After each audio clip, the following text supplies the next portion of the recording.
Warning: the following content contains scenes of Tzipi Hotovely actually speaking, and as such has been given a severe trigger rating.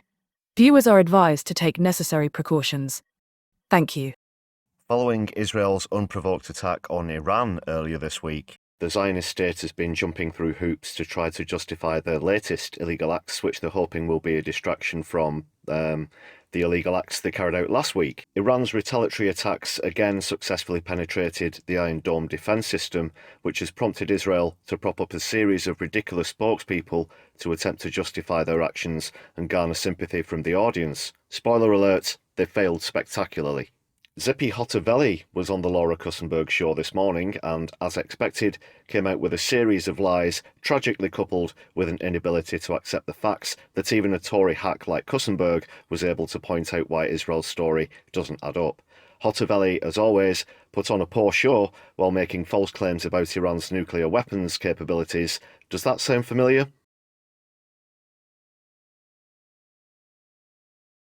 She also, with a classic case of narcissism, tried to paint Israel as the victims in this situation. But don't reach for the small violin just yet. Let's see what's happening, people. Why won't you heed calls from the UK and others to de-escalate, to stop? Because de-escalation means that Iran won't have nuclear capabilities. It's as simple as that. Iran do not have nuclear capabilities. It's as simple as that. The UK has been our partner for many years to fight Iran's nuclear ambitions. Everyone agrees, the US, the UK, other allies, that Iran with nuclear capabilities will be devastating to the region. Israel has nuclear missiles, 90 of them, and it appears by all accounts, apart from their own, that they are currently devastating the region, illegally. Including the Gulf countries. Now, we are in a point where President Trump gave 60 days of negotiation to the Iranians to give a diplomatic solution. And the Iranians didn't really want to have any diplomatic solution. They were actually, when the IAEA published this report that was clearly showing that Iran was misleading the international community, enriching uranium. And we saw, with our intelligence abilities, that they were racing fast to get nuclear bombs with the combination of enrichment and weaponization. When all this happened, we had to move fast to operate against Iran's nuclear ambitions. Suspicions about nuclear capabilities is no valid reason for an unsanctioned preemptive attack on a neighbouring country where the law is concerned, but as Kussenberg is about to point out here, they don't even have said capability. Let me tell people also what the Director of Intelligence of the United States said very clearly recently. We continue to assess that Iran is not yet building a nuclear weapon. Israel has faced ongoing threats from Iran for many years. Laura? There was no imminent threat.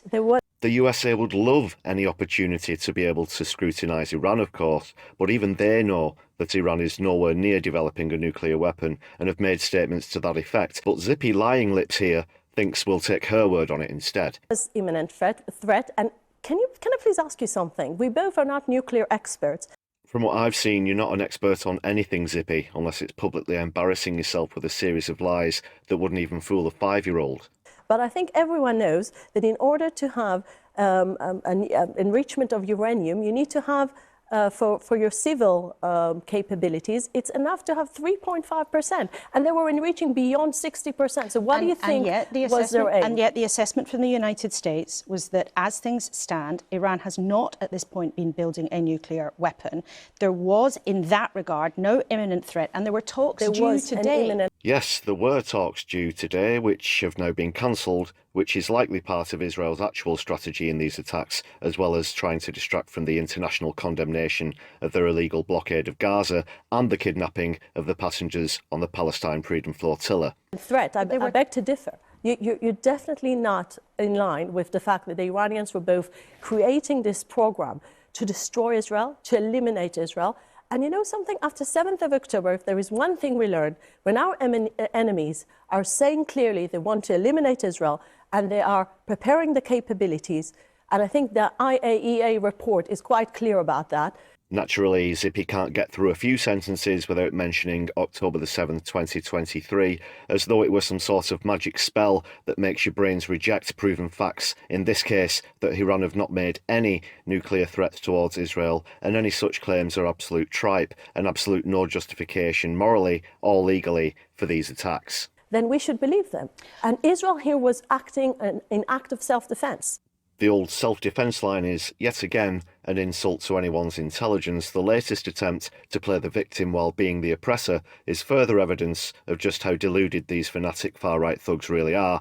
And what I say to the BBC is that while Kussenberg actually made some good points for a change, someone like Tzipi Hotovely, whose only reputation is spreading propaganda and lies, should never be given such a platform. And simply put, if you want to report the truth, then don't invite proven serial liars onto your main Sunday political content. Then again, it's easy to see how they do get on the show sometimes, isn't it?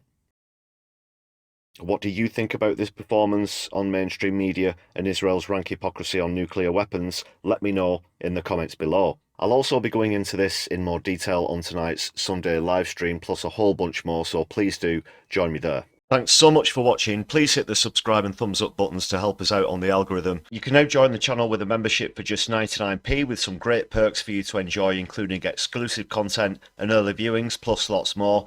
And you get to join the list of awesome people who support the channel that you can see on your screen right now. Hit the join button or follow the links in the channel description. If you'd like to make a one-off contribution, then please hit super thanks on the video or follow the link to our Buy Me a Coffee page, where you can help to show solidarity and support the channel for just the price of a tasty hot beverage. All contributions are greatly appreciated. Thanks again everyone. My left eye, be seeing you soon.